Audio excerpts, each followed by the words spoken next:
Botswana, Namibia. We have deployed teams to Botswana, Namibia, Uganda, Lesotho, Zambia, Mauritius, Seychelles, and Tanzania to provide training. Approximately 4,400 Indian peacekeepers that include women as well are contributing to restoring peace and stability in Africa. In the fight against terrorism and piracy as well, we are also working together with African countries. During the difficult times caused by the COVID pandemic, we supplied food products and vaccines to several countries. We are now also working together with African countries on joint manufacturing of COVID and other vaccines. Whether it is cyclones in Mozambique and Malawi or floods in Madagascar, India has always stood shoulder to shoulder with Africa as a first responder. Excellency, from Latin America to Central Asia, from West Asia to Southeast Asia, from the Indo-Pacific to the Indo-Atlantic, India sees all countries as one family. Vasudhaiva Kutumbakam, which means the whole world is a family, has been for thousands of years the basis of our lifestyle. This is also the theme of our G20 presidency. In order to mainstream the concerns of the Global South, we have invited 3 African countries and several developing countries as guest countries to the G20 summit. India has also proposed permanent membership of the African Union to the G20. Excellency, I believe that BRICS and all the friendly countries present here today can work together to strengthen a multipolar world. In order to make global institutions representative and to keep them relevant, they can help ensure progress in their reforms. Counter-terrorism, environment security, climate action, cyber-security, food and health security, energy security, building resilient supply chains are matters we all have equal interest in. They represent unlimited opportunities for cooperation. I invite all of you to participate in our international initiatives such as the International Solar Alliance, One Sun, One World, One Grid, the Coalition for Disaster Resilient Infrastructure, One Earth, One Health, the Big Cat Alliance, and the Global Center for Traditional Medicine. I invite all of you to join India's digital public infrastructure stack to benefit from it for your development. Yesterday, we will be very pleased to share with you our experience and capabilities in this area. I am sure that our shared efforts will give us confidence to address all challenges together.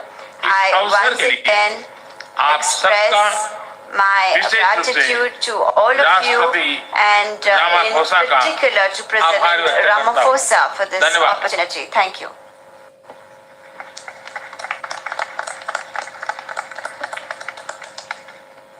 Thank you very much, Prime Minister Modi. It now gives me pleasure to ask President Xi Jinping, President of the People's Republic of China, to take the floor.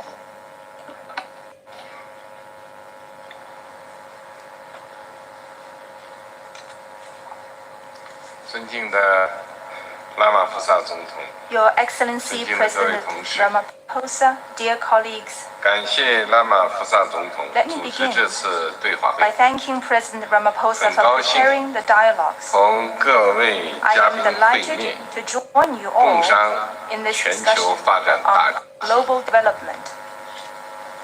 发展承载着人民的 Embodies 美好 our 生活的 people's 向往， aspiration for a better life. 是发展中国家的第一要 The 务， top priority for developing 也 countries 是人类社 and 会 a timeless 永恒主题。 theme for humanity. 今年是 As 联合国 the UN 2030年2030 agenda 可持 for 续发展议 sustainable 程的 development 中期评 is 估年。 due for a midterm review this year. 目前，多数 The 可持 delivery 续发 of 展目 most 标 SDGs 落实缓慢， remains 令 slow. 人担忧。 This is a cause for concern, 全球发展事业 and the global development endeavor 巨大挑战， faces formidable challenges. 国际社会 The international 要以 community 天下之 must 利为利， pursue the larger interests 以人 of 民 all 之心 countries, 为心， respond to people's concerns, 推动发展问 and 题 restore development 重回国际 to 议 the 程的 center 核心， of the international agenda. 要提高发展中 The 国家 representation and 在 voice of 全 developing 球治理 countries 中的 in 代表 global 性 governance 和 should 发言 be 权， increased, 支持发展中 and 国家 developing countries 实现 be 更好发 supported 展。 in realizing better development. 要坚持真正的 It 多 is 边主义， also important to 构 uphold 建全 true 球发展伙伴 multilateralism, 关系， forge a global 为共 development 同发展 partnership, and 营造 create 安 a 全稳 secure 定的 and stable 国际环境。 international environment for shared development. 各位同事， Colleagues, 中国始终 over 同 the 发 years, 展中国家 China 同 has 呼吸、 stood in 共命 solidarity 运。 with fellow developing 过去 countries 是， through thick and thin. 现在是 China has been and 将来 will 也 always 永远 remain 是 a member 发展中 of 国家的 developing 一员。 countries. 我提出全球 I 发展 propose 倡 the 议， Global Development 就是 Initiative 为了让全世 precisely 界 for the purpose 聚焦 of 发展， calling on the world to 为 stay 落实 focused on 持续 development 发展议 and 程 lending 提 impetus 供助力。 to the implementation of the 2030去年 Agenda. Last year, 中国举办 China held 首届 the first 全球发 high-level 展 dialogue 高质量 on 对话 global 会， development, 推出一系 where 列 a host of 发展 measures 合作 for 举措， development cooperation were 取得 unveiled. 可喜进展。 Encouraging progress has been made since 我们坚持发展 we 路 have 线 put，development first 加大了 and allocated 资源投入。 more resources. 中方已经 China 成 has 立 set up 总额40亿美元的 a 全球 global 发展 development and 和南 South-South 南合作 cooperation 基 fund 金。 with a total funding of 4 billion 中国 US 金融 dollars. 机构 And Chinese 即将 financial 推 institutions 出 will soon set 100 up 亿美 a 元专 special 项资 fund 金， of 10专门 billion 用 US 于落 dollars 实 dedicated 全 to 球 the 发展倡 implementation 议。 of the GDI. 我们坚持行动 We have 导 taken 向， results-oriented 深化了 actions 务实合 and 作， deepened practical cooperation 从 from 亚洲 Asia 到非 to 洲， Africa, 从太平洋岛 Pacific 国 Island countries 到加勒 to 比 the 海岸Caribbean. ，200多 Over 个合作项目 200 cooperation 开 projects 花 have 结 come 果， to fruition, 减贫、 and cooperation 教育、 mechanisms are 卫 growing 生等领 in 域合 areas 作机 such 制 as poverty 不 reduction, 断拓展。 education, and health. 我们坚持创新 We 驱动， have unleashed the power 增 of 强了 innovation 发 and 展 built 动 up 能。 momentum for development. 全球发展倡议 Under the GDI, 聚焦 we 绿 have 色发展、 prioritized green 新型 development, 工业 new 化、 type 数字 industrialization, 经济 the digital economy, 等重点 and some 领域， other key areas, 推进 and 新 pursued 工业 a 革命 partnership 伙 on 伴 new 关系建 industrial 设， revolution 助力 to 高 boost 质量发 high 展。 quality development. 我们坚持 We 共 have 克时 tided 艰， over difficulties 提升 together 了发展韧 and 性、 made development more resilient. 粮食安全 Food and 和 energy 能源安全 security 关乎国 bear 计 on 民 the 生。 economy of a country 我们 and 启 the 动 well-being of its people. 中国 We have launched 联合 a 国粮 China 农组织 FAO 南南合作 South-South 信托基金， Cooperation Trust Fund, 落实促进 implemented 粮食生产 food production 专项行 enhancement 动， action, 向许多国 and 家提供 provided 粮食援 food 助， assistance to and 分享 shared 农业 agrotech 技术知识。 with many countries. 我们发起 We have also 全球清洁能源 A 合 global 作伙 clean 伴关 energy 系， cooperation partnership 助力实现 with a view to 能 achieving 源安全。 energy security.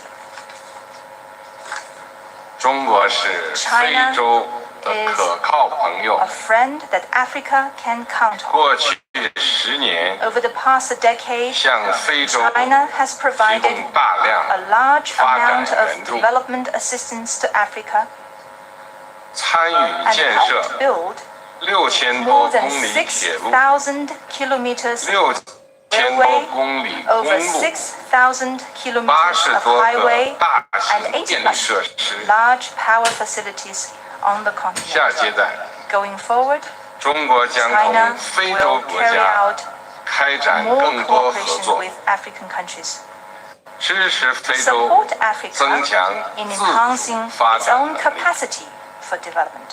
这包括 Specific measures will be 提 taken, 供 such 卫 as 星测绘 providing satellite 成套 mapping 数据 data 产品， products, 实施 implementing 智 a 慧海 smart 关 customs 合作 cooperation 伙伴计 partnership, 划，协同 and 联合 launching 国 with 教 UNESCO 科文组织开展全球发展倡议， GDI 助 for 力非洲 Africa's 未来 future 行动， action plan 积极支持 to support 非洲实现可持续发展。 sustainable development in Africa.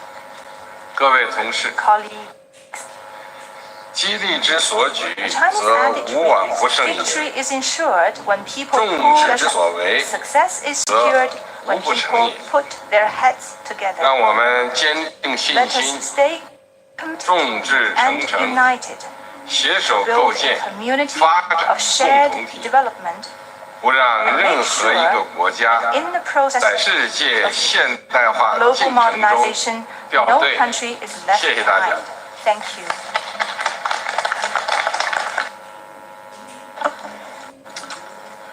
Thank you, President Xi Jinping. We also have the privilege of having the Secretary General of the United Nations. And I now call upon Secretary General Antonio Guterres to address us. Distinguished heads of state and government, excellencies, ladies and gentlemen. Let me begin by thanking President Cyril Ramaphosa. We take great inspiration from the Rainbow Nation's extraordinary path to unity through action and justice. That is what our world needs. Unity for action and unity for justice. We are confronting existential challenges. The climate crisis is spiraling out of control. The global cost of living crisis is raging. Poverty, hunger, and inequalities are growing against the objectives of the Agenda 2030 for Sustainable Development. New technologies are raising red flags without a global architecture to deal with them. And geopolitical divides and conflicts are multiplying with profound global implications, especially impacts from the Russian invasion of Ukraine. Excellencies, we are moving towards a multipolar world, and that is a positive thing. But multipolarity in itself is not enough to guarantee a peaceful or just global community. To be a factor of peace, equity, and justice in international relations, multipolarity must be supported by strong and effective multilateral institutions. Look no further than the situation in Europe at the dawn of the last century. Europe was multipolar, but it lacked strong multilateral mechanisms, and the result was World War I. As the global community moves towards multipolarity, we desperately need, and I have been vigorously advocating for, a strengthened and reformed multilateral architecture based on the UN Charter and international law. Today's global governance structures reflect yesterday's world. They were largely created in the aftermath of World War II, when many African countries were still ruled by colonial powers and were not even at the table. And this is particularly true of the Security Council of the United Nations and the Bretton Woods institutions. For multilateral institutions to remain truly universal, they must reform to reflect today's power and economic realities, and not the power and economic realities of the post-Second World War. In the absence of such reform, fragmentation is inevitable. And we cannot afford a world with a divided global economy and financial system, with diverging strategies on technology, including artificial intelligence, and with conflicting security frameworks. The IMF estimates that such a fracture could cost 7% of global GDP, a cost that would be disproportionately borne by low-income countries, mainly in Africa. And so I've come to Johannesburg with a simple message. In a fracturing world with overwhelming crises, there is simply no alternative to cooperation. We must urgently restore trust and revigorate multilateralism for the 21st century.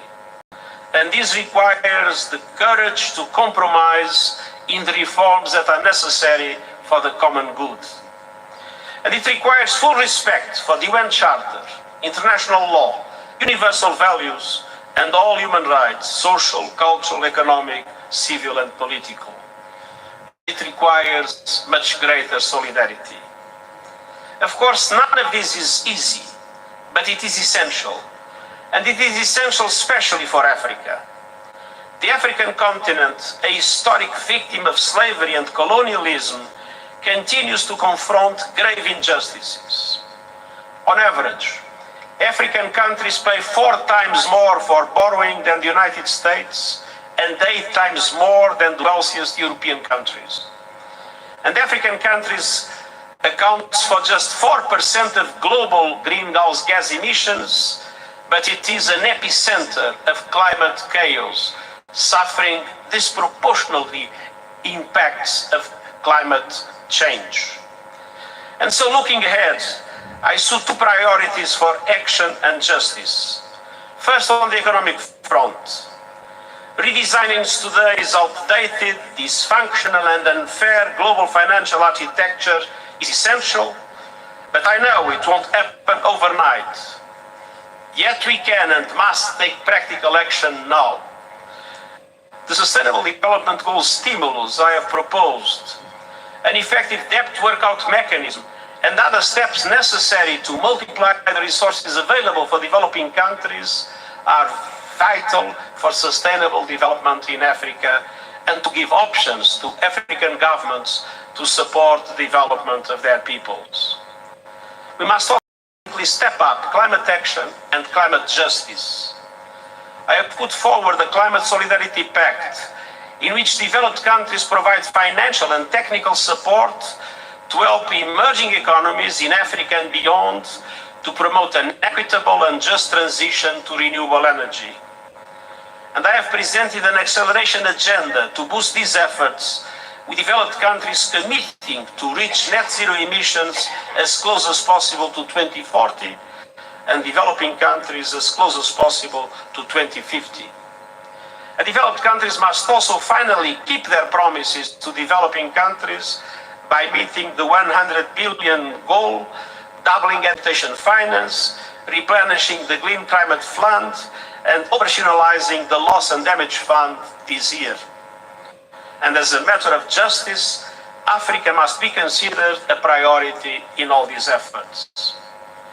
Excellencies, we will not solve our common challenges in a fragmented way. Together, Let us work to advance the power of universal action, the imperative for justice, and the promise of a better future, and I thank you.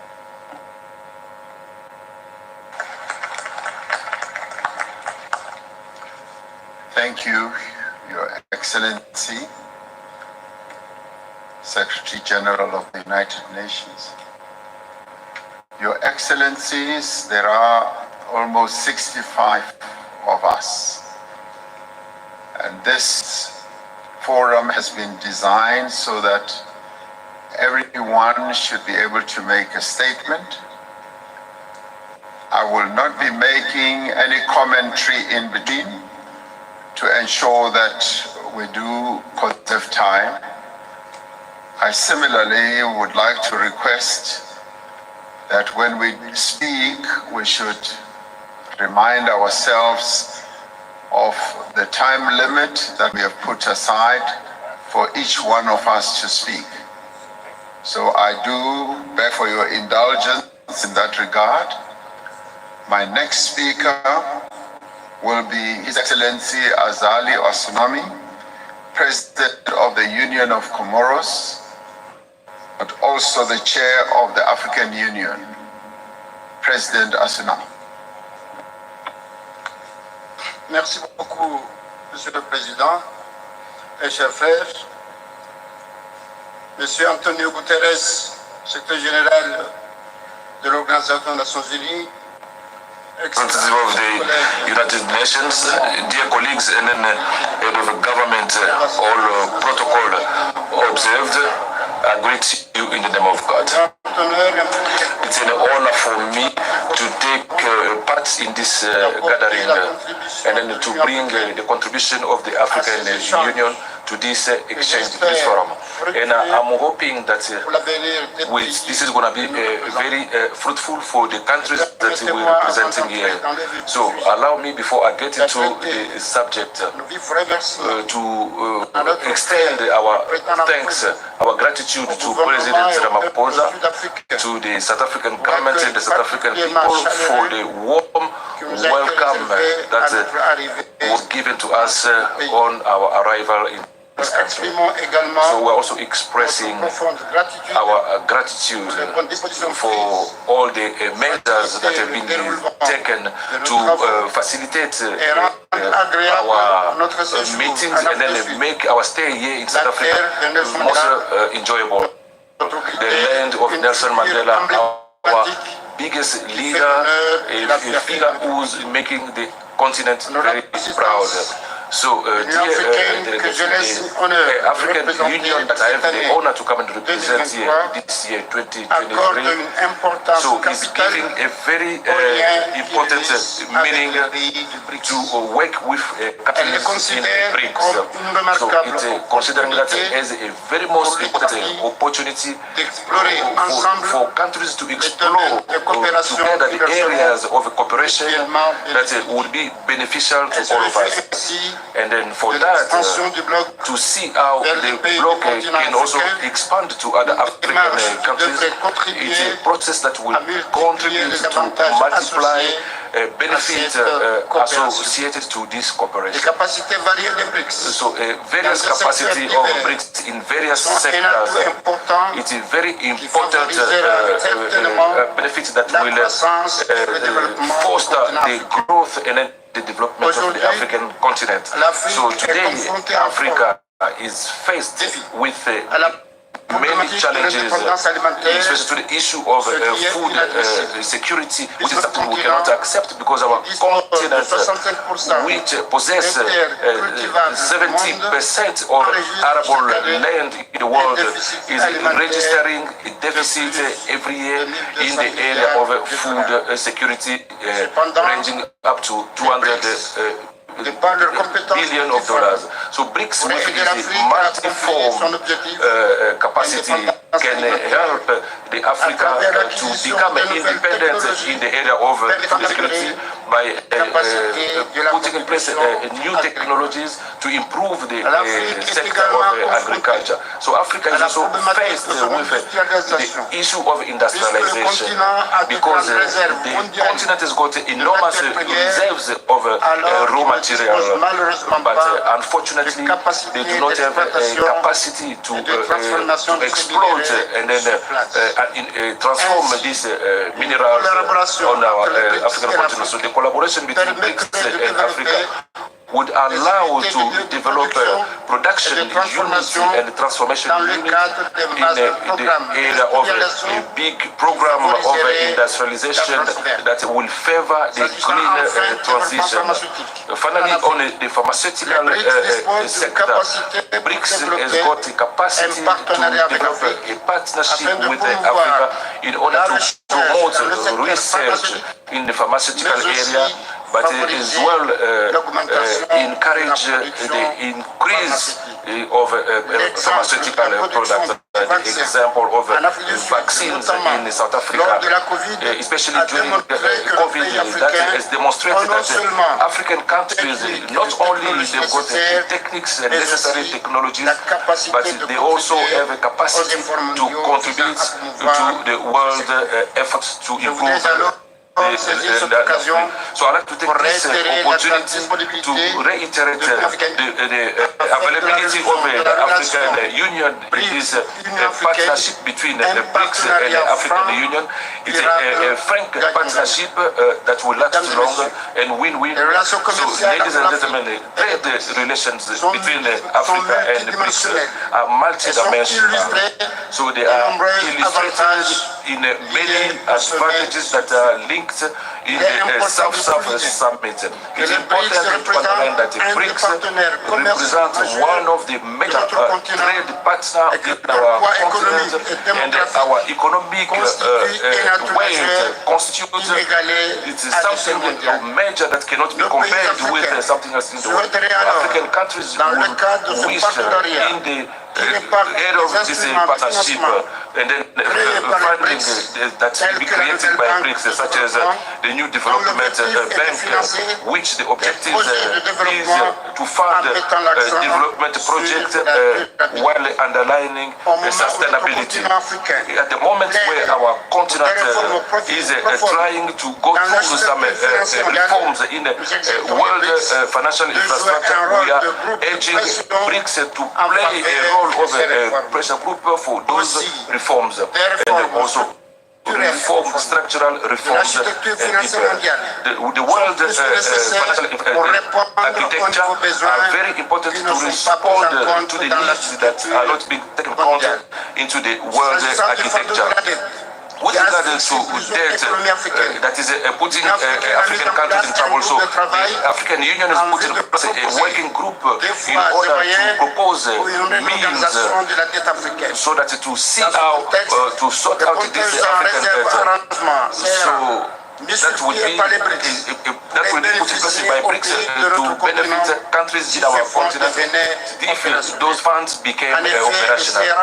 In fact, this would allow African countries to access loans with better conditions of repayment, which would be advantageous for countries that are facing prohibitive cost to the world financial market.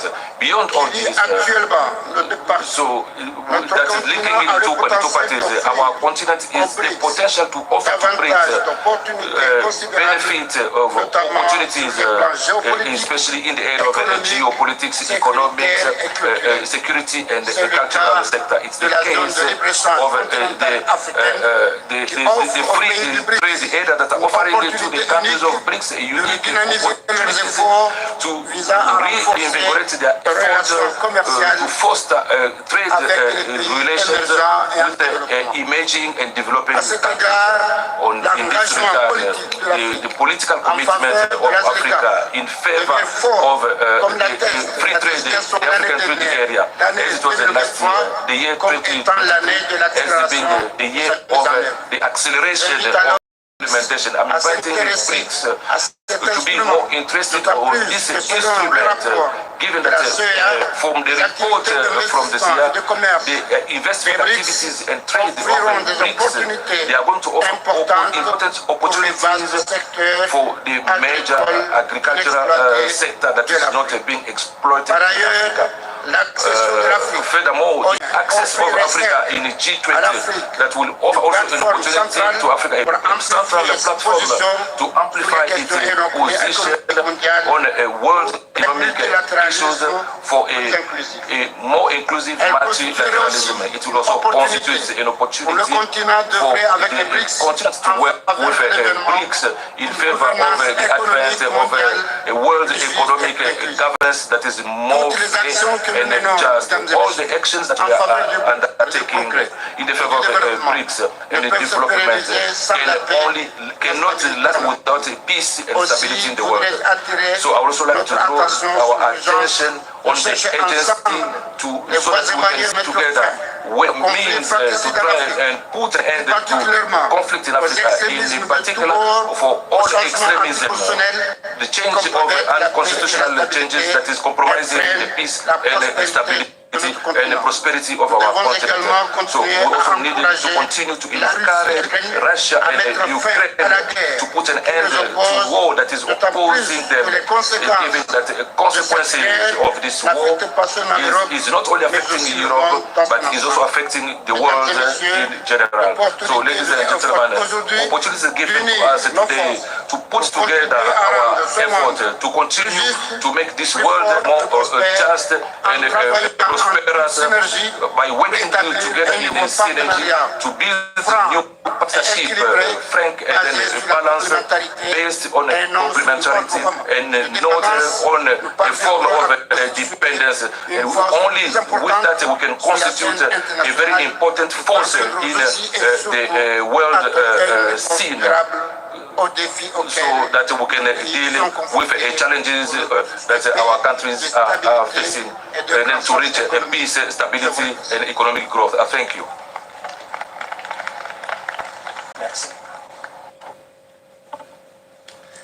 Thank you, President Asunami. I now want to call upon His Excellency President Evariste Ndayishimiye, President of Burundi, and also the Chair of the East African Community. President. Merci, Excellence.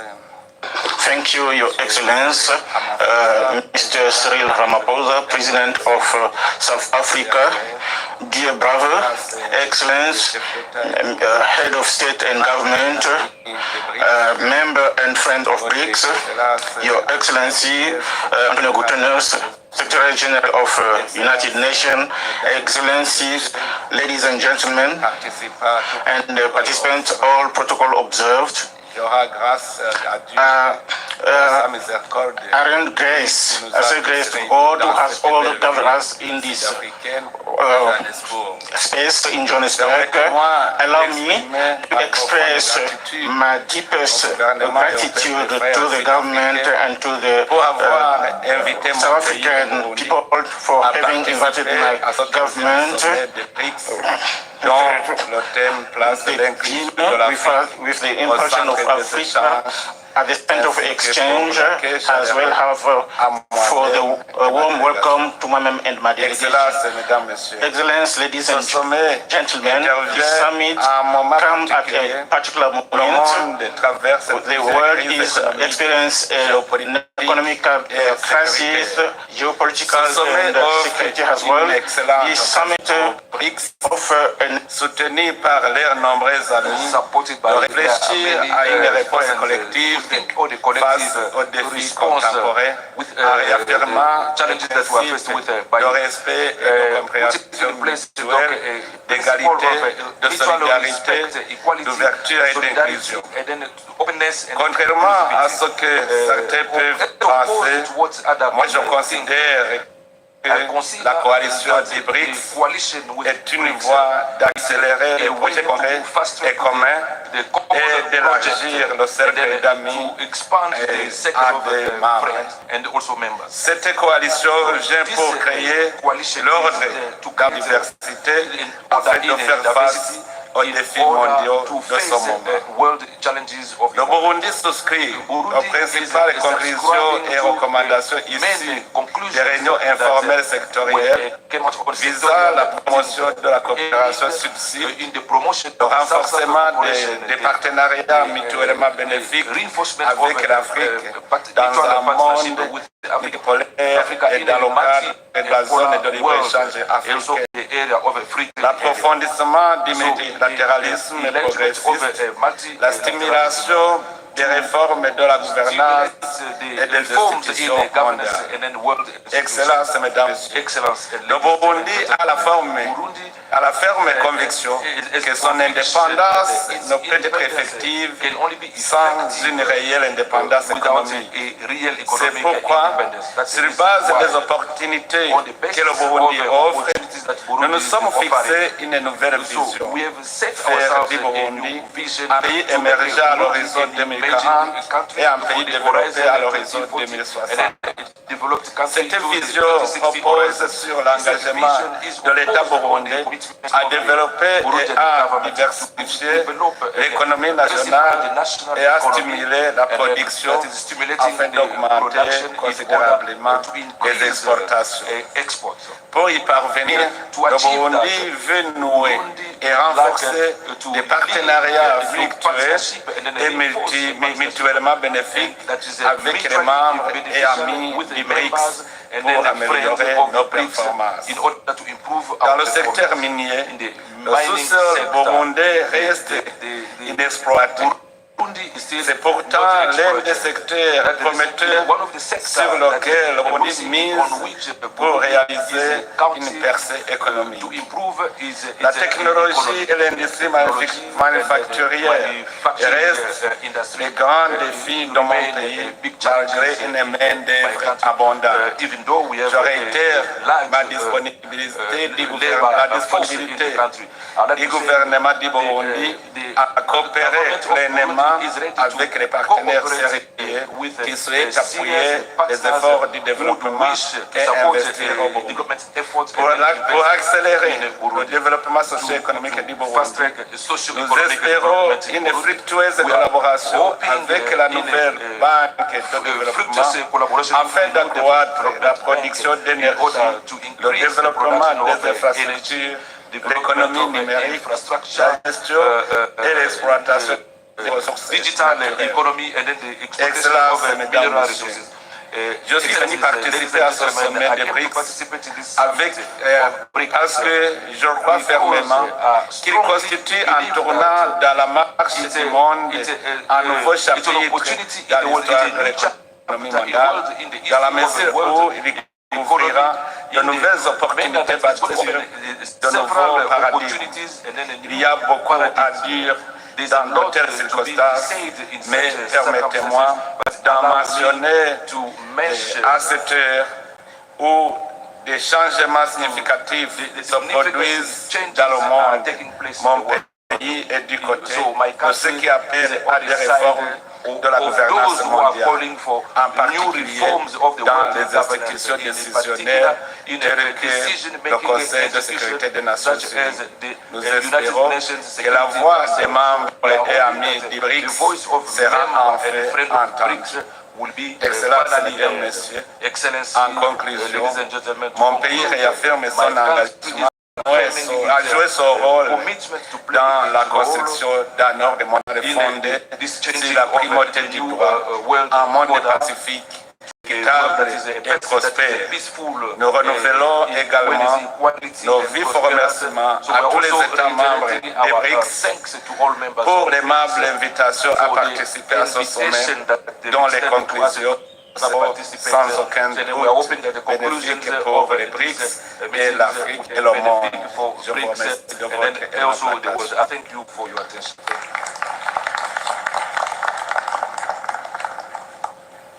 Thank you, President. I now want to call upon His Excellency President Miguel Diaz-Canel, the President of the Republic of Cuba, also Chair of the Group of 77. President Canel. Su Excelencia Cyril Ramaphosa, Presidente de la República de Sudáfrica, distinguidos jefes de Estado y de Gobierno y demás jefes de delegaciones, estimados participantes. Es un alto honor y un privilegio participar en una cumbre de BRICS, un mecanismo de integración que por su novedad y diversidad abre expectativas y esperanzas en el camino del fortalecimiento del multilateralismo que hoy resulta tan urgente como imprescindible para el destino mismo de la humanidad. Valoramos mucho que esta cita acontezca en tierras africanas, cuna de una parte de nuestros ancestros que alimenta de forma fundamental la esencia misma de la identidad cubana. La satisfacción es aún mayor porque nos trae a Sudáfrica, país al que nos unen históricos lazos de hermandad. Cerca de 400.000 compatriotas contribuyeron a la lucha contra la apartheid en tierras africanas.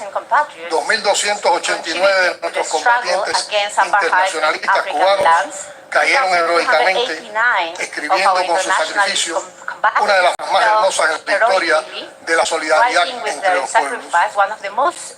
Quiero citar y recordar un conocido refrán africano: las huellas de los que caminaron juntos jamás se podrán borrar. En el caso de Sudáfrica y Cuba, esas huellas son tan sólidas e imborrables como la memoria de los líderes históricos de ambas naciones. Jamás podremos olvidar el abrazo de Nelson Mandela y Fidel Castro al encontrarse aquí y exigirse mutuamente el reencuentro como solo ocurre entre hermanos muy entrañables. Asiste este diálogo con la enorme responsabilidad que representa para Cuba presidir el grupo de los 77, la más amplia y diversa agrupación de naciones en desarrollo. Somos 134 países, 2/3 de los miembros de la Organización de Naciones Unidas, donde vive casi el 80% de la población del planeta, enfrentando los desafíos colosales de un mundo cada día más dual, en especial multiplicado la exclusión y la pobreza después de 2 años de pandemia, seguidos de dramáticos conflictos. En los últimos 10 años, las naciones del sur han visto duplicarse su deuda externa, ya pagada con creces. Aumentan las medidas coercitivas unilaterales. Más de 3.000 millones de personas se ven afectadas por la degradación de los ecosistemas. Más de 1 millón de especies de plantas y animales están en peligro de extinción, según se ve en el mensaje del secretario general por el Día Mundial del Medio Ambiente. Si no actuamos de inmediato, legaremos a nuestros hijos y nietos un planeta no solo irreconocible para quienes venimos del siglo anterior, sino tristemente condenados a resultar inhabitables. A 7 años del plazo fijado para el cumplimiento de los objetivos de desarrollo sostenible de la Agenda 2030, el panorama es desalentador. La mitad de las 169 metas acordadas están muy lejos de ser cumplidas. Más del 30% de ellas no han experimentado ningún avance, por lo que es muestran retrocesos con respecto a los objetivos, de acuerdo con el más reciente informe de Naciones Unidas. Los países desarrollados de Occidente y grandes transnacionales han diseñado un orden internacional que no toma para nada en cuenta el progreso de las naciones sur y solo resulta eficaz para exiguas minorías. El grupo de los 77, China y los BRICS, tenemos la responsabilidad y la posibilidad de actuar por un cambio de ese injusto orden mundial. No es una opción, es la única alternativa. Hoy nadie puede cuestionar la creciente autoridad de los BRICS. Por eso no dudamos en dar la bienvenida a su eventual ampliación, que contribuiría a reforzar su relevancia y representatividad. Ha sido un reclamo histórico del grupo de los 77, como lo es también de los BRICS, emprender una transformación real de la arquitectura social internacional profundamente injusta, anacrónica y disfuncional. Creemos firmemente que el nuevo Banco de Desarrollo creado por los BRICS puede y debe convertirse en una alternativa frente a las actuales instituciones financieras que han aplicado recetas draconianas para lucrar con las reservas del sur y producir sus esquemas draconian recipes to profit from the reserves of the South and reproduce their schemes of subjugation and domination. We especially welcome the appointment of our dear crear un mecanismo de reserva de monedas extranjeras de base amplia que garantice certidumbre and the for the initiative of BRICS to create a broad-based foreign currency reserve mechanism to guarantee certainty and stability to the South. The extension of its mechanisms to other countries will certainly help to alleviate the imbalances of the current monetary system. The establishment of mutual credit lines in local currencies by the Bank of BRICS countries and the possibility of creating a single currency for their operations were also initiatives that could be applied in relation with other developing countries to reduce the abusive monopoly of the U.S. currency, which reinforces and guarantees a hegemony harmful to the rest of the world. The BRICS countries are world leaders in agricultural production, concentrating about one-third of the food produced globally. Their joint action with the rest of the developing countries will be a substantial contribution to the elimination of the hunger, which today affects more than 700 million people in the world. On climate change, we emphasize the strategic value of effective coordination between the BRICS and G77 to safeguard the principle of common but differentiated responsibilities in the implementation of the Framework Convention and the Paris Agreement.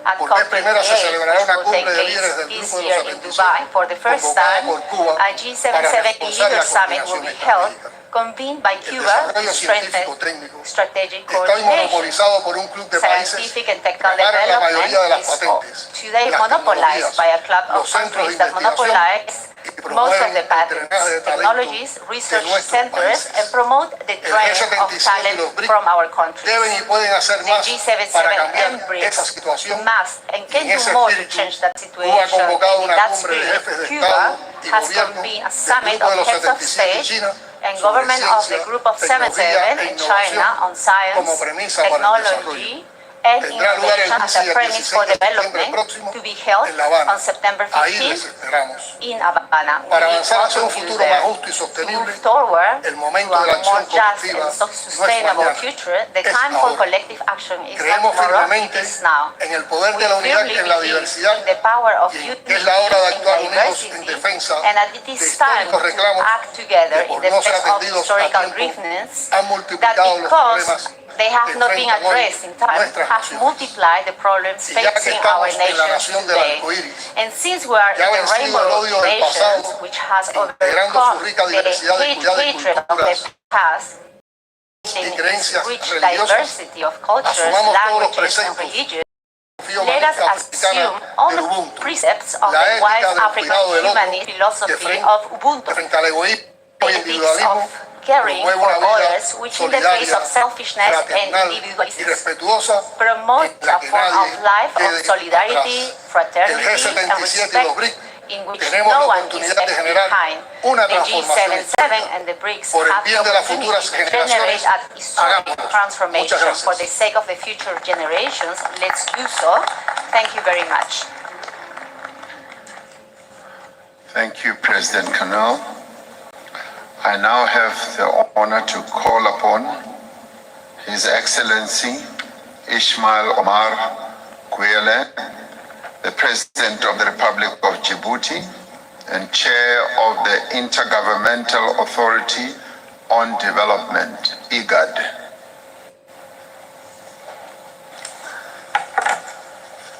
Thank you, Chair. Bismillah ar-Rahman ar-Rahim. His Excellency Cyril Ramaphosa, President of the Republic of South Africa, Excellencies, heads of states and governments, distinguished guests, leaders and guests. Firstly, I would like to express my appreciations to His Excellency President Cyril Ramaphosa, the President of the Republic of South Africa, and the people of South Africa for their warm welcome and hospitality during our visit to this beautiful country. On behalf of all members of IGAD, as well as myself, I would like to extend my gratitude to you, Mr. Chairman, for inviting me to attend this 15th BRICS Summit held in Africa under African chairmanship with a focus on our continent. The partnerships between BRICS and Africa goes beyond convenience. It is a strategic imperative. Together, we have the power to reshape the landscape, promote inclusive growth, and eradicate poverty. By joining forces, we can create a world where no nation is left behind, where prosperity is shared equally, and where sustainable development becomes reality. Africa possesses resources, and when combined with the technological capabilities and investment potential of BRICS, it opens up unparalleled opportunities for both regions. By allocating resources to infrastructure, energy, agriculture, and manufacturing sectors, we can generate employment opportunities, enhance productivity, and uplift millions from poverty. This is a moment to seize in order to establish connections, promote trade activities, and enable technology transfer that will ensure Africa's emergence as a global economic powerhouse. Djibouti stands as a committed partner and ally to BRICS nations. We are also supporters of the African Union-led efforts toward economic integration through the implementation of the African Comprehensive Free Trade Agreement. It is a step that places Africa in its rightful position within the global order. We appreciate your efforts to advance and strengthen the partnership between BRICS and the continent. In summits, we have already identified key areas of focus that contribute to a mutually beneficial partnership. Your leadership in enhancing the relationship between BRICS and Africa serves as a motivation for us to make substantial contributions towards our shared goals and interests. Dear Chairman, I eagerly commend the BRICS partnership for creating a platform that offers an opportunity to diversify expand the global economic landscape. Undoubtedly, BRICS is a force with politically and economically. It is a success story evident from the growing number of countries aspiring to join this group, as well as the commendable performance of the new development bank with its extensive portfolio of projects aimed at maximizing development impact. I am delighted to announce that IGAD fully aligns with and supports the priorities outlined by the BRICS Chair for 2023. Specifically, Africa and IGAD aim to mobilize investment in order to develop infrastructure that connects parts of our continent, thereby boosting intra-African trade growth and value chains. Indeed, IGAD takes pride in being one of the fundamental elements of the African continent free trade area. We wholeheartedly welcome the important role that BRICS can play in supporting our collective endeavors as a continent to drive trade, investment, and infrastructure development within the context of this momentous undertaking.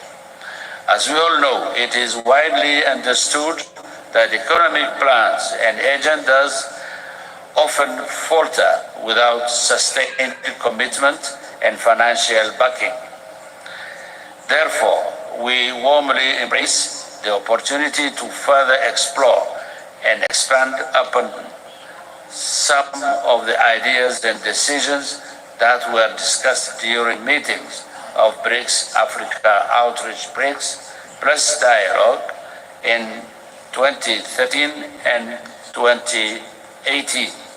We sincerely hope that the establishment will extend its support to Africa's effort in bridging the enormous infrastructure gap across our continent. According to data from the African Development Bank, Africa requires an annual investment of $170 billion for comprehensive infrastructure improvements.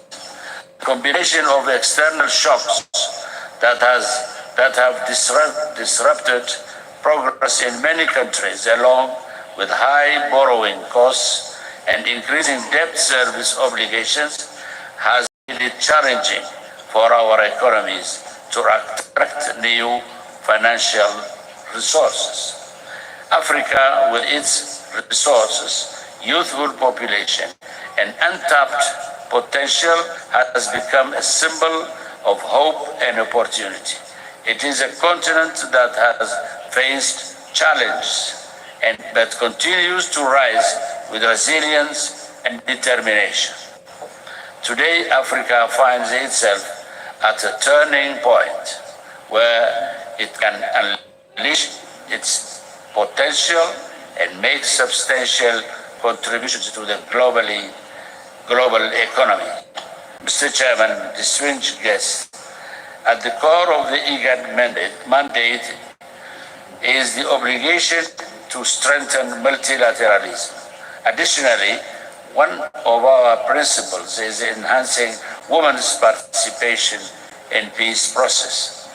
Indeed, it is only last week that we launched the IGAD Women, Peace and Security Forum as part of our own unwavering commitment harness the transformative power of women's contributions to peace building and conflict resolution. Finally, we support the call for reforms to the international architecture and address the ossification of inequalities, gaps, and inefficiencies. We need to relentlessly work together to ensure that the new architecture is reset to be relevant to today's global challenge. Let's take advantage of this partnership today to strengthen the ideals and spirit of growth so that we can pave the way for a brighter and more prosperous future for all our people. I thank you.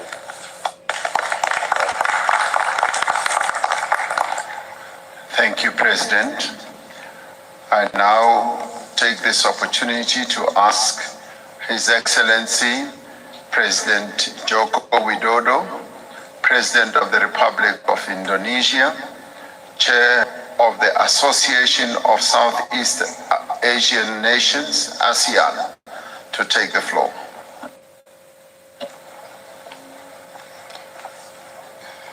Terima kasih Presiden Ramaphosa.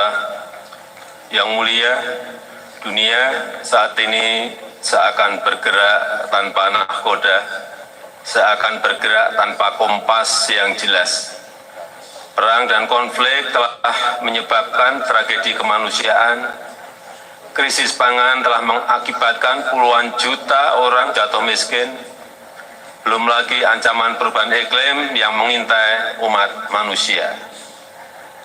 Dari pandemi kita telah diajarkan bahwa krisis global tidak akan bisa selesai kalau kita bekerja sendiri-sendiri atau oleh sekelompok negara saja. Dibutuhkan kolaborasi dan solidaritas bersama untuk mengatasinya. Kehadiran saya hari ini bukan hanya sebagai pemimpin Indonesia, tapi sebagai sesama pemimpin The Global South yang mewakili 85% populasi dunia yang menginginkan win-win formula. Kehadiran saya di sini juga didasari keinginan untuk terus menghidupkan spirit Bandung yang masih sangat relevan sampai saat ini, di mana soliditas, dan kerjasama antar negara berkembang perlu terus diperkuat. Yang mulia, sebelum kita membahas berbagai kerjasama, ada satu hal mendasar yang harus kita sepakati. Semua dari kita harus konsisten menghormati hukum internasional dan hak asasi manusia. Kita semua melihat tatanan ekonomi dunia saat ini sangat tidak adil, gap pembangunan semakin lebar, rakyat miskin dan kelaparan semakin bertambah, dan situasi seperti ini tidak boleh dibiarkan. Negara berkembang harus bersatu untuk memperjuangkan hak-haknya. Diskriminasi perdagangan harus kita tolak, hilirisasi industri tidak boleh dihalangi. Kita semuanya harus terus menyuarakan kerjasama yang setara dan inklusif. BRICS dapat menjadi bagian terdepan untuk memperjuangkan keadilan pembangunan dan mereformasi tata kelola dunia yang lebih adil. Terima kasih, Ketua.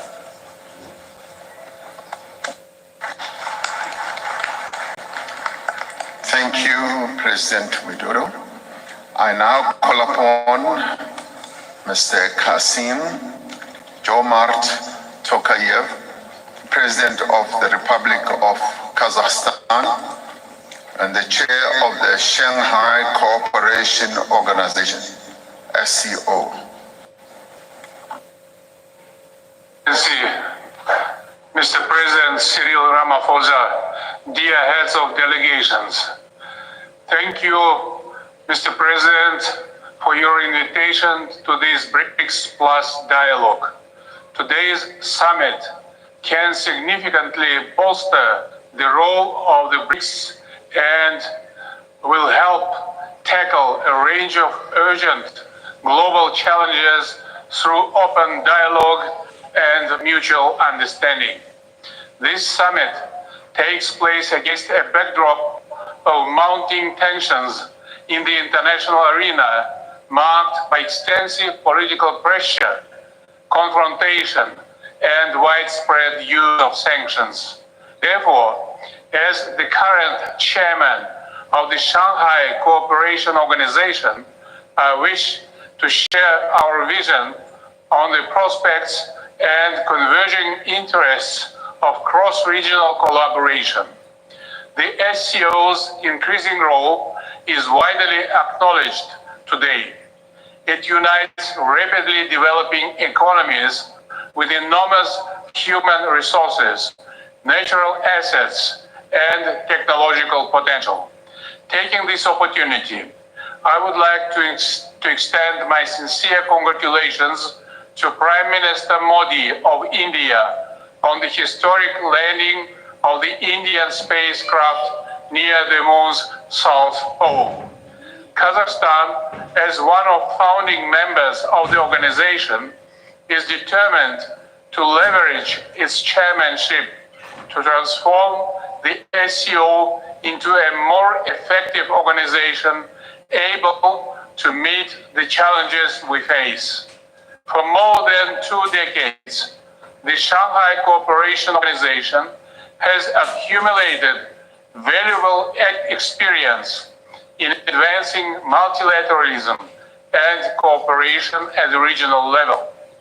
Given the interests and priorities shared by the BRICS and the SCO, I propose to combine our efforts in the following key areas. We should seek a suitable formula for peace, stability, and security based on the UN Charter. To this end, at the SCO summit this year, I proposed the initiative on world unity for just peace and harmony. This initiative aims at making progress on global security and stability, as well as establishing a more rational political and economic international order.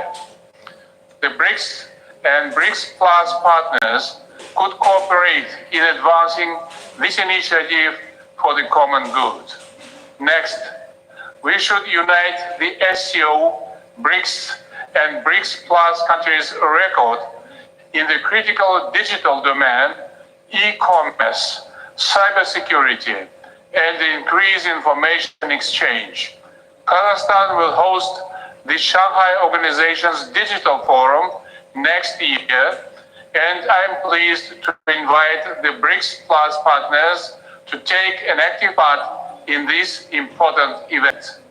Kazakhstan calls on all partners to join us in economic trade, transport, and investment projects along the north-south and east-west corridors.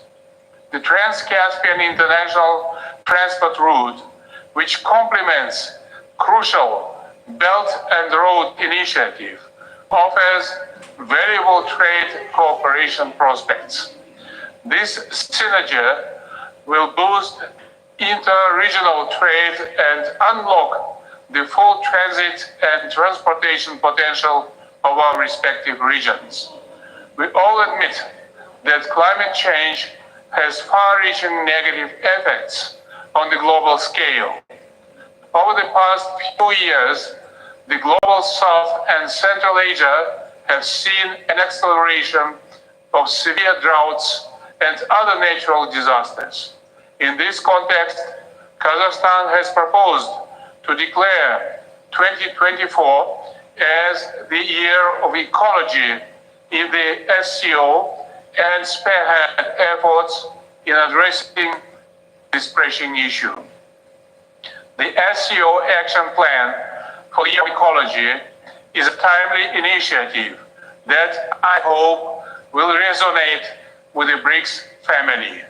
Finally, against this backdrop, food security is gaining a special importance on the global agenda.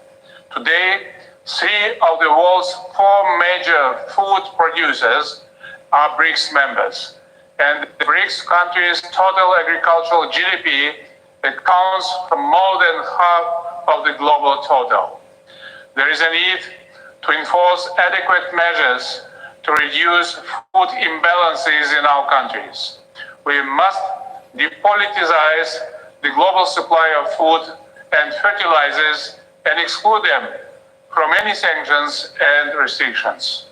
Dear colleagues, under the BRICS and Africa banner of South Africa's presidency, Kazakhstan is willing to strengthen multifaceted cooperation with the BRICS countries and the African Union. Kazakhstan wishes to contribute to fostering the potential of BRICS as its participating state. I strongly believe that we need to accelerate a collective approach towards global security, sustainable development, and inclusiveness. Thank you.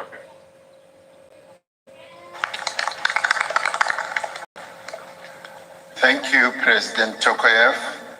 I now call on His Excellency President Hakainde Hichilema, the President of the Republic of Zambia, Chair of the Common Market for East and Southern African COMESA. Thank you very much, President Ramaphosa. Due recognition to you. Other BRICS leaders, excellencies, heads of state and government, and all the dignitaries that are here from all our countries that are present or represented, and other organizations, UN, fully recognized. Thank you. First, let me congratulate President Ramaphosa for hosting this BRICS summit and inviting many of us to the summit. Thank you, President Ramaphosa. I also wish to effectively and firmly endorse the importance of this summit in providing us with an opportunity to work with the BRICS countries to be able to support our developmental agendas in our individual countries, regions, continent of Africa, and elsewhere. Mr. Chairman, we wish to express our appreciation that this forum provides to enhancing our partnership and in fostering development, as I said. And because of the importance of this platform, Mr. Chair, I simply want to express what we believe are critical. As Zambia, COMESA countries, we see this as a rare opportunity to address the challenges we've kept on talking about for a long time and on many platforms. One, that we need to reform the global order. In particular, to address the inequities associated with critical ingredients to development, such as capital. The cost of capital is what I'm talking about. Africa, as we have already acknowledged, pays a higher cost of capital than any other on the globe.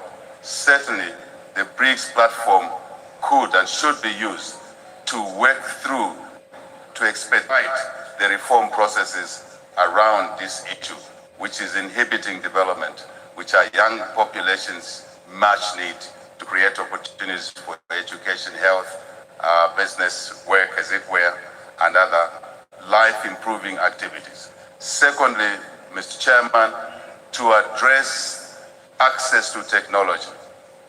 Access to technology so we can then engage in the genuine and mutually beneficial partnerships which we keep talking about all the time. Partnership that would deliver value for all our economies, our regions, continent of Africa, as well as obviously contribute positively to world global economic success, which is important because global success, Mr. Chairman, it cannot be talked about in isolation.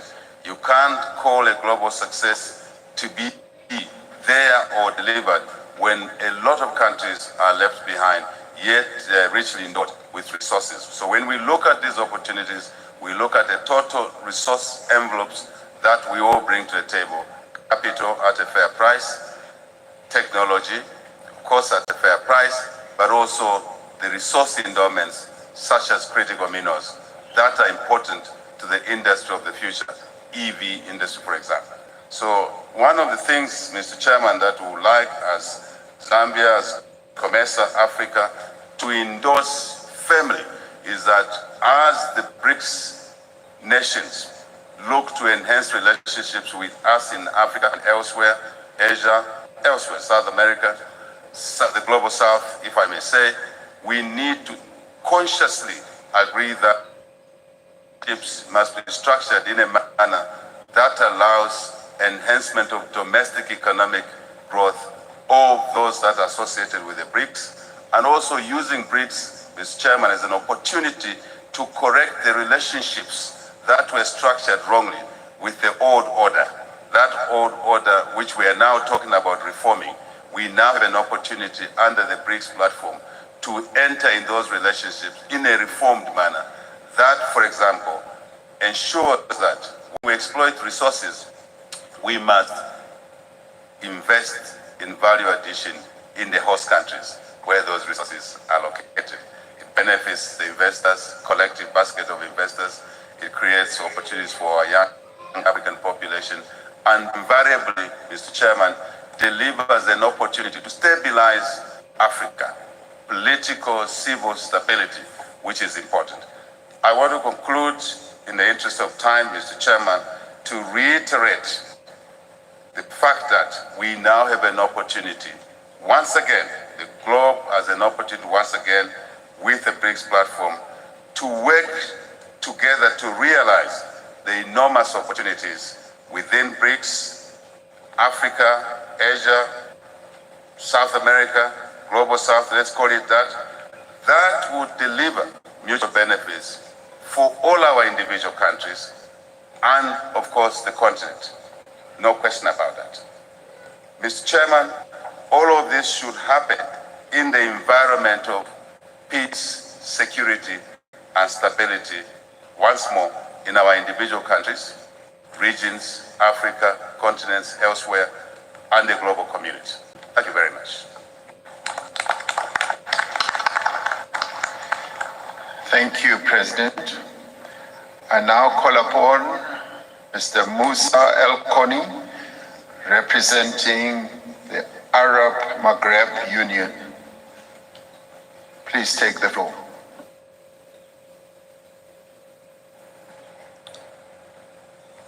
شكرا جزيلا. بسم الله الرحمن الرحيم. اسمحوا لي في البداية لدي مجموعة من الكلمات من المستشارين المرافقين لي، لكن سأتحدث سأسترجل كلمة لأن هذا الحدث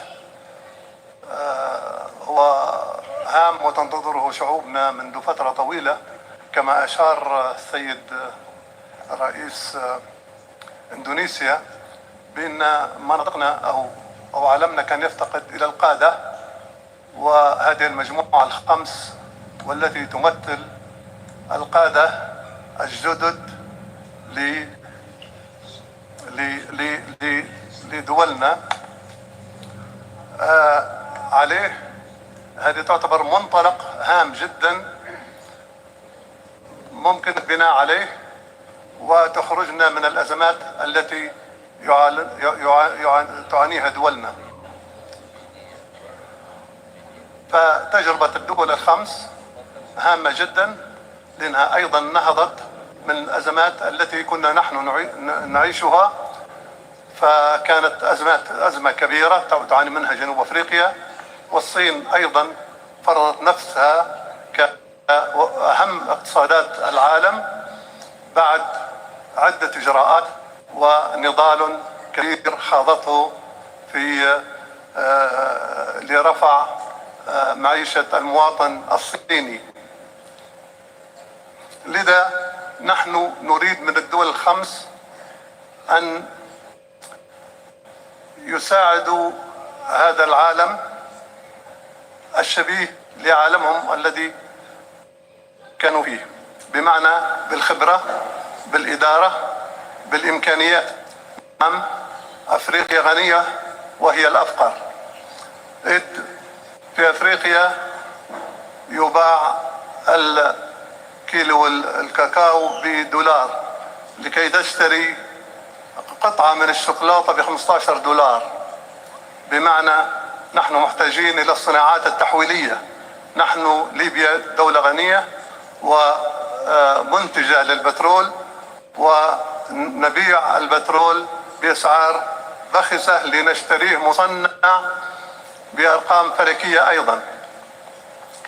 لذا نحن أحوج ما نكون لأن نغير إدارتنا لمؤسساتنا ولأموالنا، بمعنى ما ينقص ليبيا ليس الأموال بل تنقصها الإدارة الحكيمة، وأيضا مكافحة الفساد المستمر في معظم دولنا. ولهذا لابد من الاقتداء بالدول الخمس لمعالجة هذا الأمر الهام والمؤثر جدا على عدم نمو دولنا.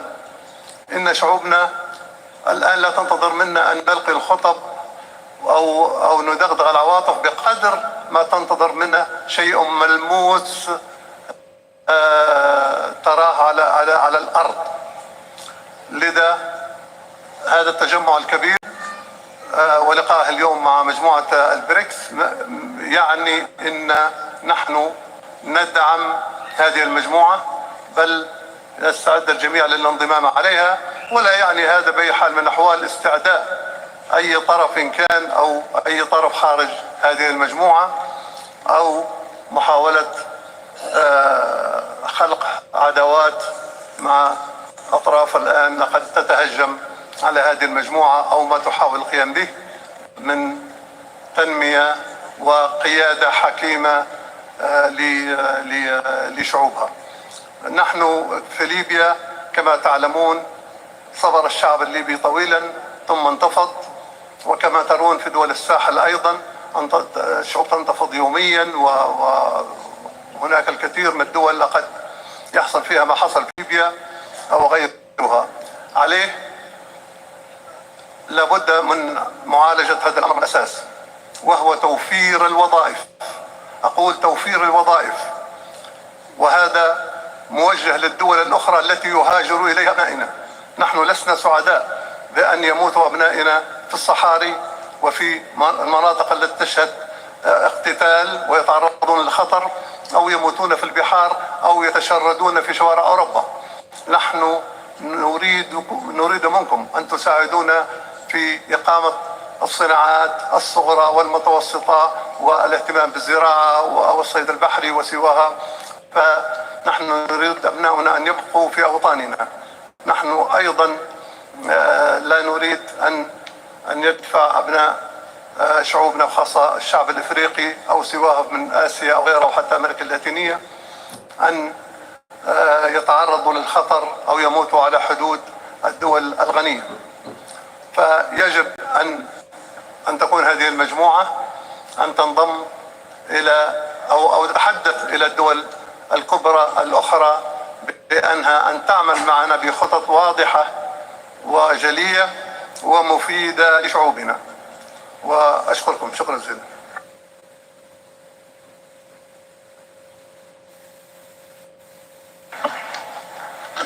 Thank you very much.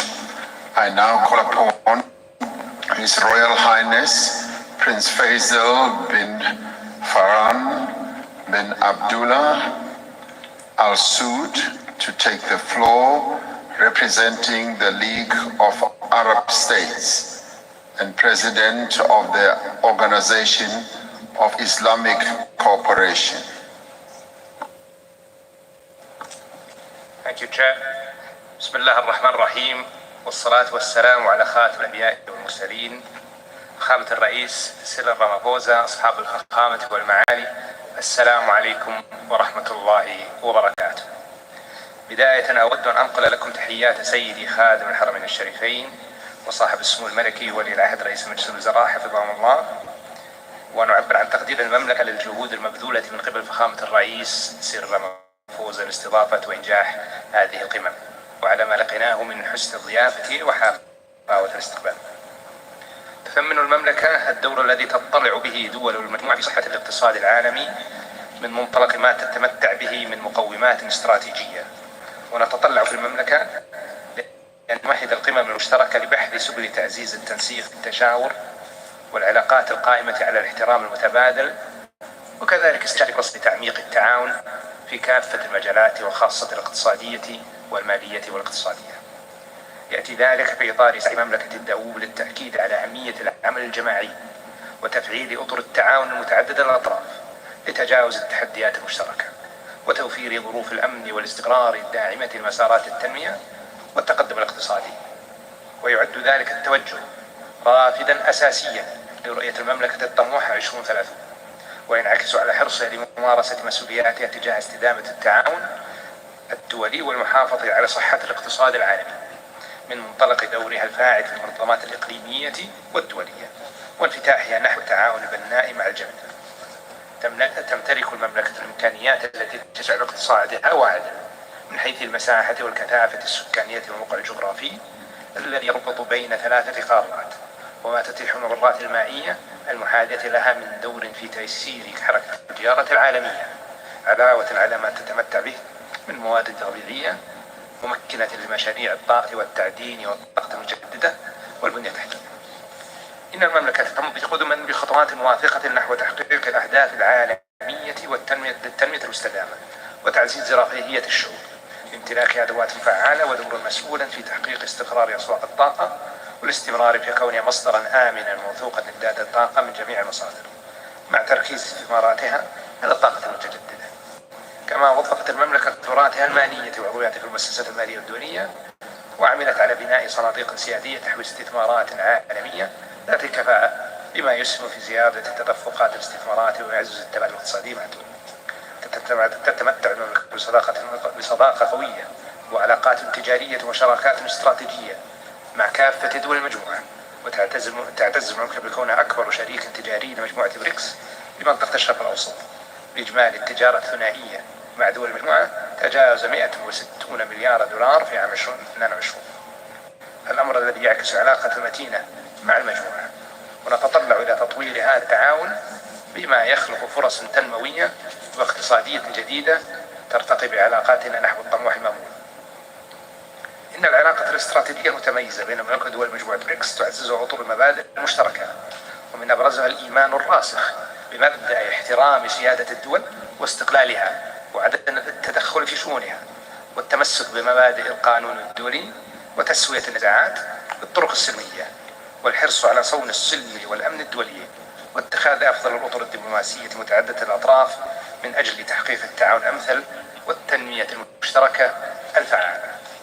تتضمن أجندة هذه القمم الواعدة العديد من المقترحات القيمة التي تستهدف التعاون من أجل النمو المتسارع والتنمية المستدامة والتعددية الشاملة، مما يصب في مصلحة شعوبنا.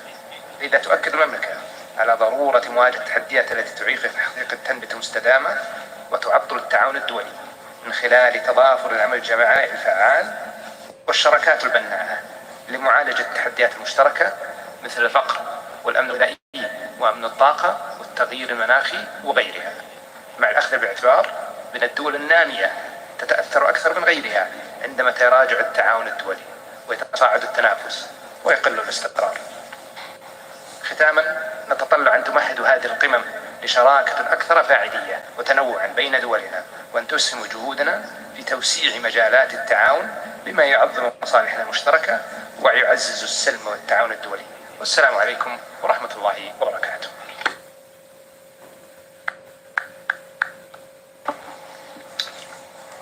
Thank you, Your Royal Highness. I now call upon His Excellency Ms. Dilma Rousseff, President of the New Development Bank.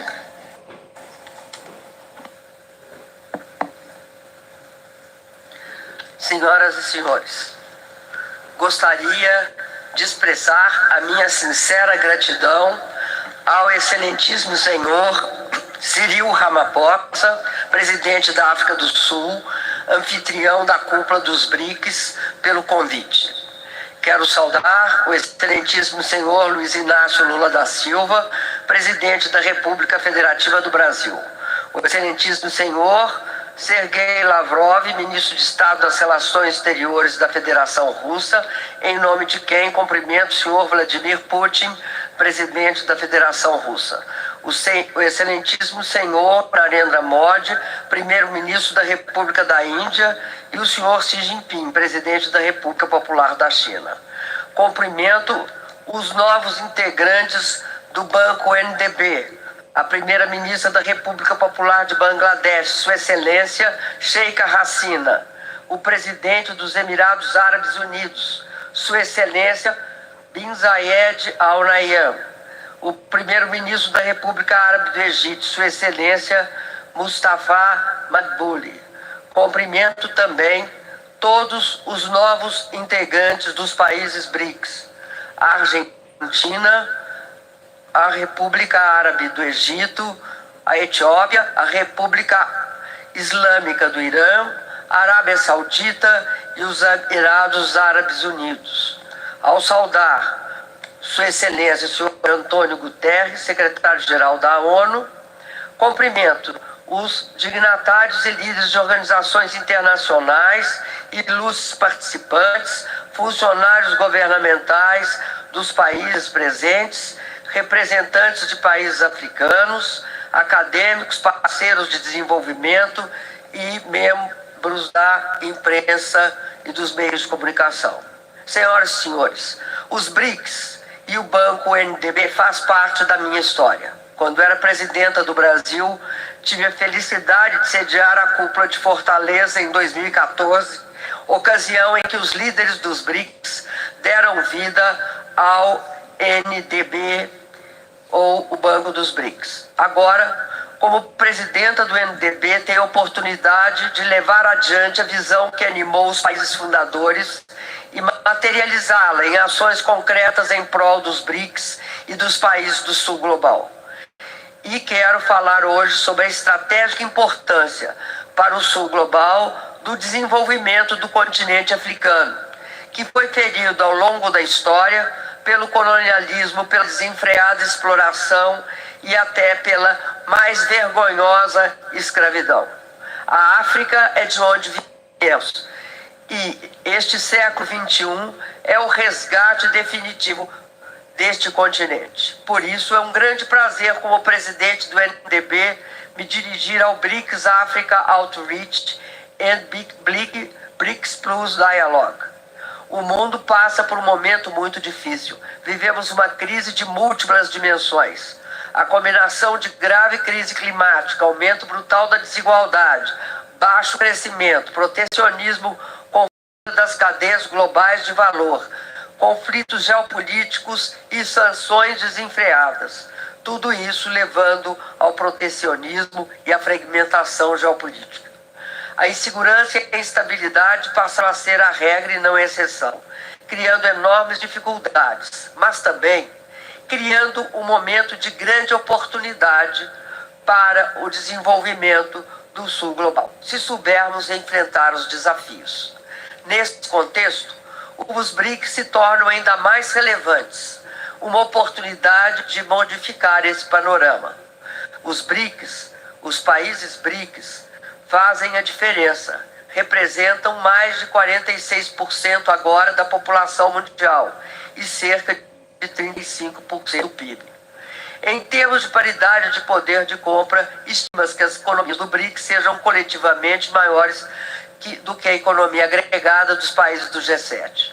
A expansão dos BRICS é uma força do Sul Global que jamais poderá ser ignorada. Nesse sentido, as relações econômicas, sociais e culturais entre os países dos BRICS, o Sul Global e especificamente agora o continente africano, têm uma base histórica profunda. A África, como já disse, é o berço da humanidade e também uma parte fundamental da solução para o nosso futuro. O advento dos BRICS e o crescente aumento do protagonismo da África como ator global suscita a esperança de novas possibilidades ao desenvolvimento do continente e do mundo. Os BRICS e os países africanos compartilham uma visão comum de uma comunidade global, dinâmica, inclusiva e sustentável.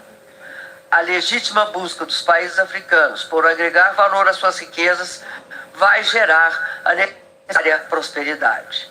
É urgente uma nova arquitetura financeira que canalize os recursos necessários para explorar a infraestrutura física e digital, viabilize a ampliação da educação, apoie o empreendedorismo. O Banco NDB, chamado também Banco dos BRICS, é parte fundamental dessa solução. Nessa empreitada, este grupo constitui um elemento estratégico que pode ampliar os resultados positivos que vêm se produzindo. Nos últimos anos, por exemplo, os BRICS expandiram seu envolvimento econômico na África. Em 2010, a parcela dos BRICS no estoque de investimento estrangeiro direto no continente africano era de 4,9% do total mundial. Em 2021, chegou a 8,8% e deve e pode subir muito mais. Quanto ao comércio internacional, entre 2010 e 2022, a compra e venda de mercadoria entre os países dos BRICS e a África aumentou de 280 bilhões de dólares para 473 bilhões de dólares. Os BRICS são bons parceiros comerciais da África e têm muito espaço e oportunidades para avançar. Sabemos que, apesar desses resultados alcançados, não são poucos os desafios a superar. Um deles está relacionado, como já disse, à expansão dos mecanismos de financiamento, notadamente utilizando as moedas locais e outros instrumentos financeiros que eventualmente possam ser criados, de forma a constituir um novo sistema financeiro mais multilateral e inclusivo. Outro aspecto é permitir cada vez mais que projetos conjuntos entre vários países possam ser realizados como é o caso dos projetos de infraestrutura de caráter interregional.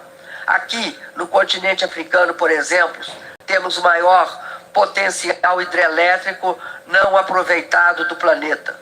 Trata-se da bacia hidrográfica do complexo de Inga, que pode garantir energia renovável contínua de base segura.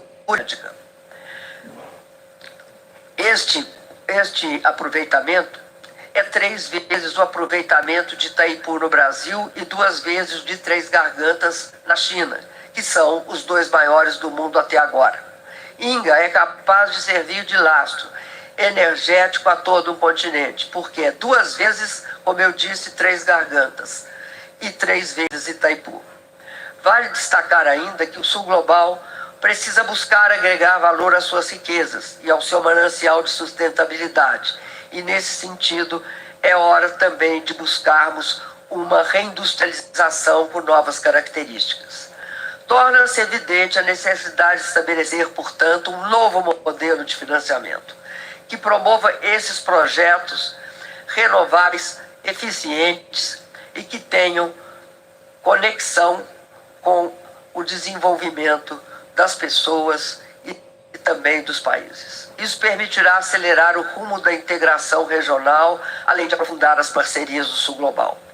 As plataformas multilaterais, como o Banco Asiático de Investimento em Infraestrutura, o Banco Africano de Desenvolvimento, o Banco Islâmico de Desenvolvimento e o NDB, por exemplo, são estratégicas na busca de um reequilíbrio mais justo e inclusivo da ordem financeira internacional.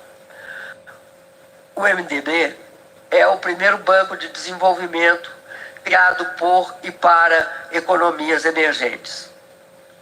As prioridades do MDB estão alinhadas com a Agenda 2063 da União Africana. O NDB apoia projetos que reduzam as desigualdades sociais e de gêneros, garantam acesso ao serviço de saúde, educação e moradia e contribuam para melhorar os padrões de vida das grandes comunidades de pessoas excluídas que ainda existem nos países do Sul Global, na África, na Ásia e na minha América Latina. Mais uma vez, quero dizer, sinto-me profundamente honrada por ser presidenta do novo Banco de Desenvolvimento e por estar aqui na África. Estamos juntos para trabalhar pela redução das desigualdades, a geração de empregos, o crescimento econômico dos países membros. E nós sabemos que desenvolvimento só tem sentido se for sustentável e inclusivo. O NDB tem o potencial de ser um líder no financiamento de projetos que abordem os desafios mais urgentes dos países do Sul Global aqui, hoje, em especial no continente africano. Estou confiante de que juntos podemos realizar esta visão e esta missão. Muito obrigado. Thank you very much. We now move forward to a statement by the Vice President of the African Development Bank, Mr. Solomon Kino, who will take the floor. Thank you very much, Your Excellencies, leaders of the BRICS nations, Your Excellencies, leaders from across Africa, Your Excellencies, leaders of the Global South, all other dignitaries. I'm here representing President Akinwumi Adesina, President of the African Development Bank Group, who unfortunately could not attend in person because of extenuating circumstances. So I will therefore read the following statement on his behalf. The theme, BRICS in Africa, Partnership for Mutually Accelerated Growth, Sustainable Development, and Inclusive Multilateralism, could not be more appropriate. In a world that is moving and changing at hyperspeed, growth and development require the proverbial village working in tandem. So within this context, the African Development Bank, in conjunction with several partners, is innovatively addressing Africa's critical development challenges, well articulated in the African Union's Agenda 2063 and also being prioritized within what we call the African Development Bank's strategic high five priorities, which are one, to light up and empower Africa, to feed Africa, to industrialize Africa, which we have been talking about today significantly, to integrate Africa, and also to improve the quality of life for the people of Africa. To date, more than 350 million Africans have been impacted positively from the Agenda 2063 being implemented through the strategic high five priorities of the African Development Bank. As a continent, we've had to contend with a simultaneous triple C's. That is COVID, conflict, and climate change. Let me talk a little more about climate change. While Africa has contributed the least to greenhouse gas emissions, as the UN Secretary General mentioned, it bears an inordinate burden and amount of devastation from the adverse impacts of ever-increasing climate change. This is one of the reasons that the African Development Bank is scaling up its support in Africa for both climate adaptation and mitigation. For example, we're implementing the $20 billion Desert to Power program that would deliver 10 gigawatts of solar power to over 250 million people across the Sahel. It was also good to hear the president of the new development bank talk about Grand Inga, but there's also Inga 3. Africa has huge hydro potential. Even in Zambia and Zimbabwe, we also have the Batoka projects. These are projects in which the African Development Bank has been leading in the project preparation, and we're very open to partnership with the new development bank, and also we welcome the Global South solution to implementing these projects, in an expeditious manner. The public sector alone is not going to solve the development challenges in Africa. Private sector has a strong role. This is why in 2018, the African Development Bank founded an innovative and highly acclaimed Africa Investment Forum, which to date has mobilized investment interest in excess of $142 billion. We would like to thank His Excellency President Ramaphosa for graciously chairing and hosting the first two forums. I take this opportunity to invite all of you to this year's forum in Morocco on November 8th to 10th. We continue to provide leadership as the African Union's anchor institution on the goal of integrating Africa. We have built several thousands of kilometers of cross-border roads and electricity transmission lines, and are also investing in railways and waterways. Through the African Stock Exchanges Linkages Project, we have connected 8 African stock exchanges with an aggregated market capitalization of $1.3 billion from Johannesburg to Cairo, and we have also supported the African Continental Free Trade Area Secretariat in its establishment, and also to operationalize the CFTA. For decades, I've remained adamant. No bird can fly with one wing. Likewise, nations and institutions. To address inequitable growth head-on, Finance Action for Women in Africa, popularly called AFAWA, has deployed over $1.1 billion of financing to women-owned businesses. And we have also started rolling out the innovative youth entrepreneurship investment banks to provide opportunities for youth entrepreneurs, given the youth democratic and demographic dividend that we have in Africa. As we scale up our development support efforts, it's important that reforms of the global financial architecture are also implemented, which we've heard from the UN Secretary General and also the President of the new Development Bank. In this regard, the African Development Bank has provided leadership on rechanneling IMF special drawing rights, qualified regional development finance institutions, given our capacity to leverage these instruments 3 to 4 times for the benefit of our regional member countries and private sector. In conclusion, in Africa, the baobab tree is one of the largest trees. To encircle it, it it doesn't take one pair of hands. It takes many hands joined together. So as I end, I would like to emphasize the power of partnerships, and we look forward to such with a new development bank. Thank you, and God bless. Thank you very much, Your Excellencies. It is now time for us to have a luncheon where we will listen to Her Excellency, President of the United Republic of Tanzania, and Her Excellency, the Prime Minister of Bangladesh, Ms. Sheikh Hasina, and thereafter we will come back and then continue with our speeches in alphabetical order, where the heads of states will take the floor, and thereafter we will take all others who are representing the heads of states.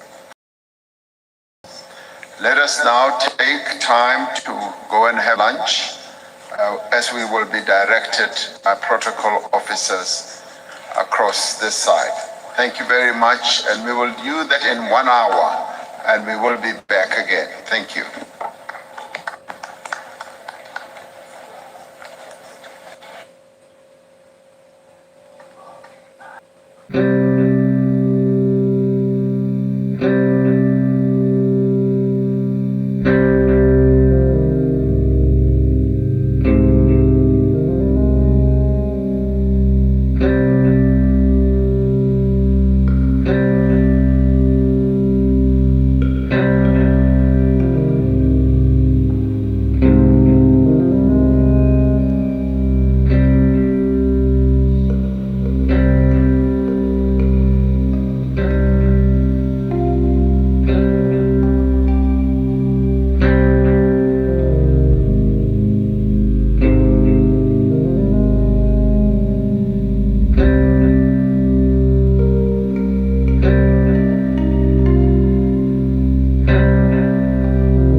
Testing microphone. 1 and 2, 3, 4, 5 and 6, 7, 8, 9 and 10, 11 and 12. Jumila Lekai, Sanabona Abshenima, Tata Aweko Kasperi. 1 and 2, testing microphone. Angizizwe la kuma-monitor because akunamonitor ubheke mina. Double check check ukuthi i-monitor iyazwakala lapho or i-on because angizwa next kuma-monitor. Testing microphone, check 1 and 2, 3, 4, 5 and 6, 7, 8, 9 and 10, 11 and 12. Testing, check 1 and 2, 3 and 4, 5 and 6. Uvula kuma-monitor, uvula phezulu because ngizwa phezulu manje. Ngizwa phezulu kakhulu, angizwi kuma-monitor. Angizwi kuma-monitor, ngizwa phezulu kakhulu. 1 and 2, 3, 4, 5 and 6, 7, 8, 9 and 10, 11 and 12. Irasa kakhulu phezulu, ayikho kuma-monitor. Testing microphone, testing 1 and 2, 3, 4, 5 and 6, 7, 8, 9 and 10, 11 and 12. Dumelan Lekai, Sanbonana, Msheni, Matata, Awe Kaspedi, Rikoni, Tanganeza, 1 and 2, 3, 4, 5 and 6, 7, 8. Okay. Yeah, I think you did. 2, 1 and 2, 3, 4, 5 and 6, 7, 8, 9 and 10, 11 and 12, 13, 14, 15 and 16, 17, 18, 19 and 20. You know what? Yazi ngicabanga ukuthi inkinga yini la. Inkinga ile ilona,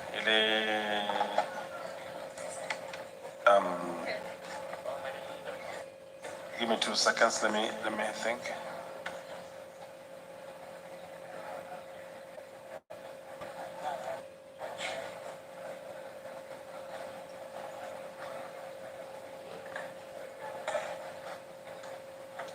It's not.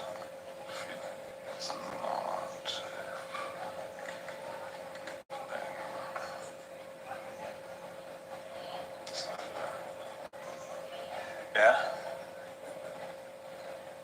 Mina. Again? Yeah, this is like same distance. Uyayizwa nomakolo khosipanje uvule phezulu. Uyayizwa makolo? Mina ngizwa.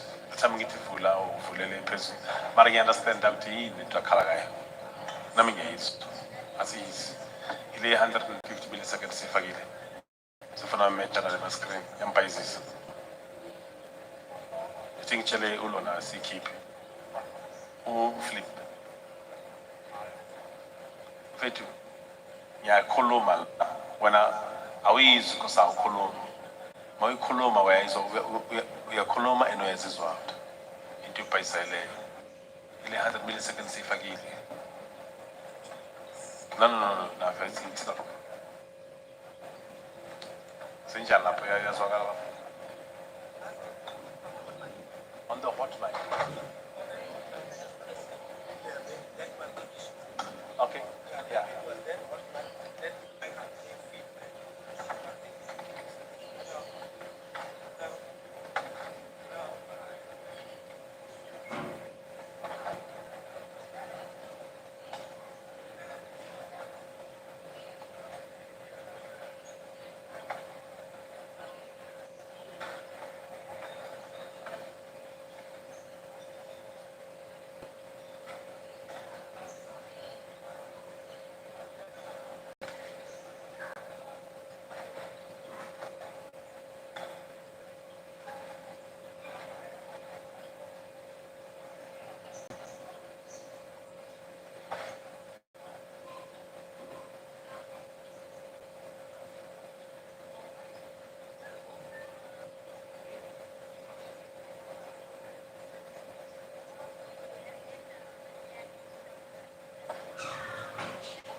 Yeah.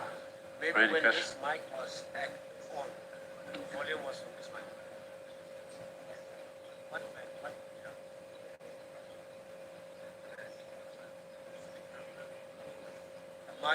Mic test, mic check, then put volume. I don't hear anything from the speakers for that matter, but let me hear if I sit there where the president is sitting. Keep this mic on.